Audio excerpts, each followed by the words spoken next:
رونی late تو ہو جاتا ہے مگر اتنا زیادہ لیٹ، اور نمبر بھی بند. پھر سے ٹرائی کر لوں. رونی نمبر تو آن رکھتے. ٹھیک ہے رونی لیٹ ہو جاتا ہے مگر اتنا زیادہ لیٹ تو نہیں ہوتا، اور آج تو نمبر بھی بند ہے رونی کا. موسم بھی اتنا شدید خراب ہے، پتہ نہیں کہاں رہ گیا رونی. رونی آ جاؤ پلیز، بہت فکر مند ہو رہی ہوں میں، موسم بھی ٹھیک نہیں ہے.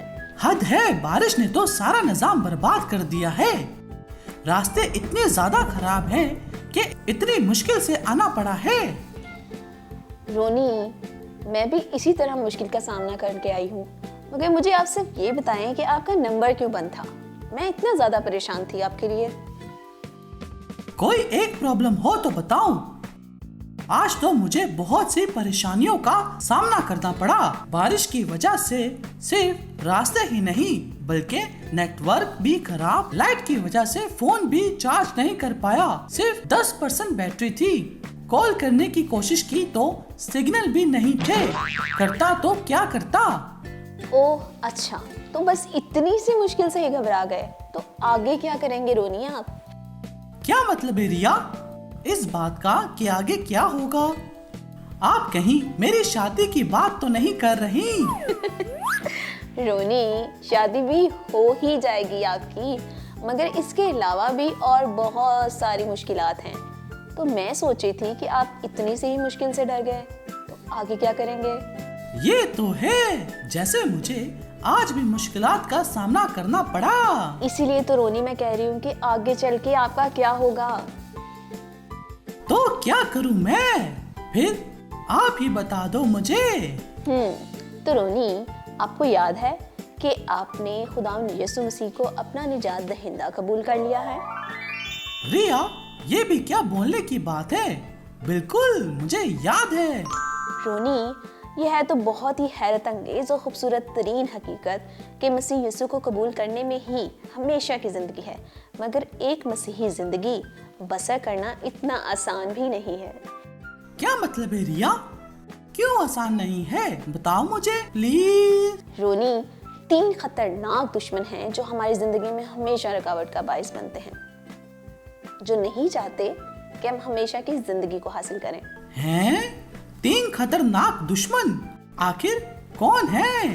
رونی یہ 3 خطرناک دشمن یہ دنیا، ہماری جسمانی خواہشات اور شیطان ہیں.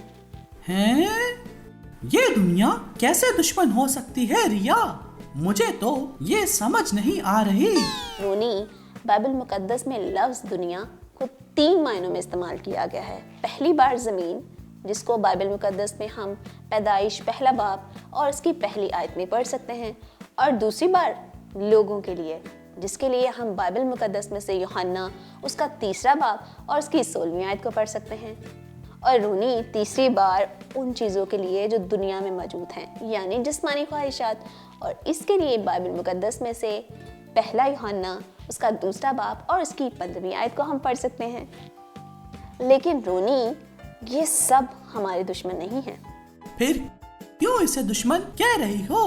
مجھے کیوں تجسس میں ڈال رہی ہو؟ رونی تھوڑا صبر بھی کر لیا کرو، میں بتا رہی ہوں نا آپ کو. سوری ریا، یہ بات آپ آرام سے بھی بتا سکتی تھی. رونی اس لیے آپ غور سے سنو کہ خدا نے دنیا کو اس لیے تخلیق کیا کہ انسان اس میں رہ کے خدا کی عبادت کرے، لیکن انسان نے گناہ کر کے خدا سے دوری اختیار کر لی اور شیطان کے برے منصوبوں پر عمل کرنے لگا، اور انسان نے خدا سے اپنا رشتہ توڑ لیا اور جسمانی خواہشات جیسے لالچ، جھوٹ، فریب، خود غرضی اور حسد جیسے گناہ میں مبتلا ہو گیا. اور آپ جانتے ہیں ایسا اس سے کس نے کروایا؟ میرا خیال ہے شیطان نے. جی رونی بالکل، اور یہ شیطان کا انسان کو خدا سے دور رکھنے کا دنیاوی نظام تھا جس سے وہ اس دنیا پہ حکمرانی کرنا چاہتا تھا. لیکن ریا وہ ایسا کیوں چاہتا تھا؟ رونی شیطان اس بات کو بالکل پسند نہیں کرتا کہ انسان اسے چھوڑ کر خدا کو قبول کر لے، اور اس بات کے لیے اس نے ایک منصوبہ تشکیل دیا، اور اس منصوبے میں اس نے دنیا کی چیزوں اور پیسوں کو بنیاد بنا کر اس میں جھوٹ، خود غرضی، لالچ اور غرور کو شامل کرتا گیا، اور اس نظام کو ابلیس خود چلاتا ہے اور اس کے ساتھ ساتھ لوگوں کو اپنے جال میں پھنساتا گیا۔ اور لیکن رونی پاک کلام ہمیں اسے باز رہنے کی ہدایت کرتا ہے، جس کے لیے کلام مقدس میں سے پہلا پطرس اس کا 5واں باب اور اس کی 8ویں آیت میں یوں مرقوم ہے: تم ہوشیار اور بیدار رہو، تمہارا مخالف ابلیس گرجنے والے شیر ببر کی طرح ڈھونڈتا پھرتا ہے کہ کس کو پھاڑ کھائے۔ مطلب ابلیس کا مقصد انسان کو خدا سے دور کرنا تھا۔ جی ہاں رونی، لیکن ہمیں اس کے لیے پریشان ہونے کی ضرورت نہیں ہے، کیونکہ خدا اس نظام کو ایک دن ختم کر دے گا۔ کیا سچ میں خدا کے پاس ہمارے لیے نئی دنیا ہے؟ جی ہاں رونی، جب ہم خداوند یسوع مسیح کو اپنا حقیقی نجات دہندہ قبول کر لیتے ہیں تو خدا ہمیں ابلیسی نظام سے نکال کر ہمیشہ کے لیے اپنی بادشاہی میں شامل کر لیتا ہے، اور ہمارا تعلق ابلیسی نظام سے ہمیشہ کے لیے ختم ہو جاتا ہے۔ ریا، کیا ابلیس کے اس نظام پر فتح پانے کے طریقے بھی ہیں؟ جی ہاں رونی، ابلیسی نظام پر فتح پانے کے 5 طریقے ہیں۔ وہ کون سے ہیں ریا؟ رونی، بائبل مقدس میں خدا ہمیں ابلیس پہ فتح پانے کے لیے بڑی تفصیل سے ہدایت کرتا ہے۔ ریا پلیز مجھے اور میرے دوستوں کو بھی بتاؤ۔ رونی، نمبر 1 یہ کہ خدا چاہتا ہے کہ ہم اس دنیا سے پیار نہ کریں جو کہ اس ابلیسی نظام میں جکڑی ہوئی ہے، اور نمبر 2 یہ کہ خدا چاہتا ہے کہ ہم اپنے آپ کو برے اور دنیاوی لوگوں سے دور رکھیں۔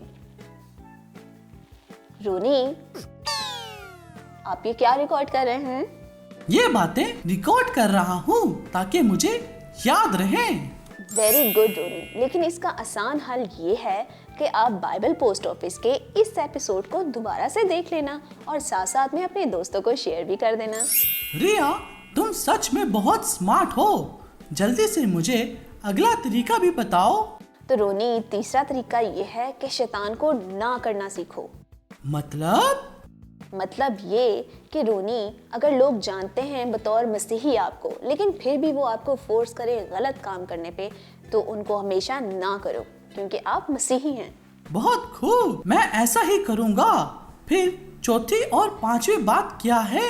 تو چوتھی بات یہ ہے رونی کہ آپ ویسے ہی بنتے جاتے ہیں جیسے آپ کے دوست ہوں، یعنی جیسی آپ کی گیدرنگ ہو، تو صرف مسیحی اور نجاتی یافتہ دوست بناؤ۔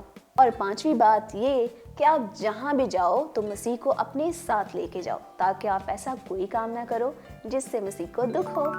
واو ریا، میں یہ بات ہمیشہ یاد رکھوں گا۔ تو چلو رونی، اب کچھ اچھی سی باتیں امجد بھائی سے کہانی کے ذریعے سنتے ہیں، تو کیا آپ تیار ہیں؟ جی ریا، ضرور، میں بہت ایکسائٹڈ ہوں۔ آگے کیا ہونے والا ہے کہانی میں؟ Welcome to story time. Thank you Riya اور رونی، اور کیسے ہیں بچوں آپ؟ مجھے امید ہے کہ آپ سب ٹھیک ٹھاک ہوں گے۔ اور پچھلے ایپیسوڈ میں ہم نے یہ جانا تھا کہ عرفان آفاق کو منانے میں ناکام ہو جاتا ہے کہ وہ جاوید کے ساتھ مچھلیاں پکڑنے نہ جائے، اور پھر اس کے بعد عرفان کو کال آتی ہے کہ اس کا دوست عارف اسے ہاسپٹل میں بلا رہا ہے، اور اب ہم جانیں گے کہ آگے کیا ہوا۔ عرفان جیسے ہی ہاسپٹل پہنچتا ہے تو وہاں پر عارف اس سے اس بات کا اظہار کرتا ہے کہ وہ یسوع مسیح کو اپنا نجات دہندہ قبول کرنا چاہتا ہے، اور اس سے پوچھتا ہے کہ کیا اسے یسوع کو اپنانے کے لیے چرچ میں جا کر دعا کرنی ہوگی۔ عرفان کچھ دیر سوچتا ہے اور پھر اسے بتاتا ہے کہ اس کی آنٹی ارم نے اسے بتایا تھا کہ اگر ہمیں یسوع مسیح کو قبول کرنا ہے تو ہمیں اس کے لیے چرچ جانے کی ضرورت نہیں ہے، بلکہ ہم کسی بھی وقت دعا کر کے خداوند یسوع مسیح کو اپنی زندگی دے سکتے ہیں۔ عارف نے کہا یہ تو بہت اچھا ہے۔ عارف نے فوراً اپنی آنکھیں بند کی اور دعا کی اور کہا، اے پیارے آسمانی باپ، میں تیرا شکر کرتا ہوں کہ تو مجھ سے پیار کرتا ہے اور تو نے میرے گناہوں کے لیے اپنے بیٹے یسوع کو اس دنیا میں بھیجا۔ مہربانی کر کے میرے سارے گناہ معاف کر دے، اور میں اس بات کا بھی اقرار کرتا ہوں کہ میں نے اسکول میں بچوں کو بہت تنگ کیا ہے۔ عارف نے دعا کی اور اس نے کہا کہ اے یسوع، تو میری زندگی میں آ کر میری زندگی کو بدل، تاکہ میں اب سے ہمیشہ اچھے کام کروں اور وہ کام کروں جو تجھے پسند ہے۔ عارف کچھ دیر کے لیے رکا اور پھر اس نے کہا،